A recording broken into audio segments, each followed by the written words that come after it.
Buna görə də sizə qarşı vuruşmaqdan imtina edirəm.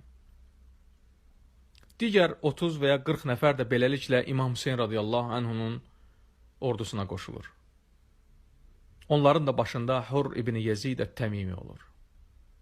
İmam Hüseyin yenə qarşı tərəfin ordusuna baxır və heyrətə gəlir. Görür ki, Kufə əhli onların arasındadır. Hansı ki, məktub yazırdılar, deyirdilər ki, ya Hüseyin, gəl, biz sənə beyət edirik, sənin arxanda olacağıq. İndi ona qarşı dayanıblar. Çağırır onları, deyir, ey Şəmsər Rib'i, ey Həccar ibn Əbcur, ey Qeys ibn Əşəs, ey Yezid ibn Haris, axı siz mənə məktub yazmışdınız ki, bizim xəlifəmiz sənsən, sənə beyət edirik. İnkar edirlər, deyirlər, xeyr, yalan danışırsan, biz sənə beyət eləməmişik. İmam Hüseyin radiyallahu anhu da buyurur ki, siz mənə beyət etmişdiniz, lakin indi bunu danırsınız və mənə xəyanət edirsiniz. Çox ağır bir mənzərədir, elə deyilmi? İnsan öz yaxınından, inandığı adamdan zərbə aldıqda ona olduqca çox pis təsir edir. Yəni deyir ki, ey insanlar, mən Peyğəmbərin qızının oğluyam, atam Əlidir, əmim Cəfərdir, Həmzə atamın əmsi oğludur, mənə qarşı niyə vuruşursunuz? Bunu deyəndə ona hücum edirlər. Hurr ibn Yezid bu vaxt İmam Hüseyin radiyallahu anhunun önünə keçib onu müdafiə edir.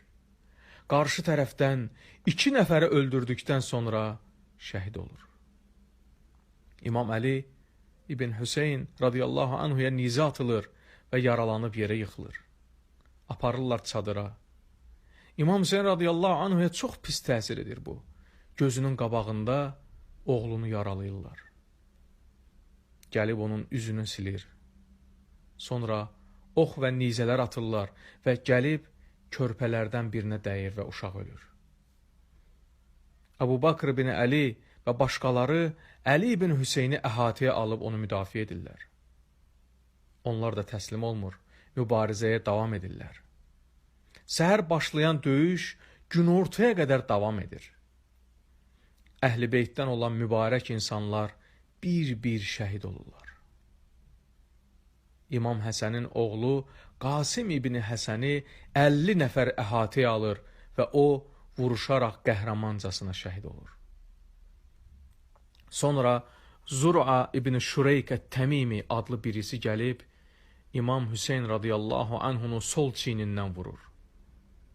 Sonra bir də vurur və İmam Hüseyin yerə yıxılır.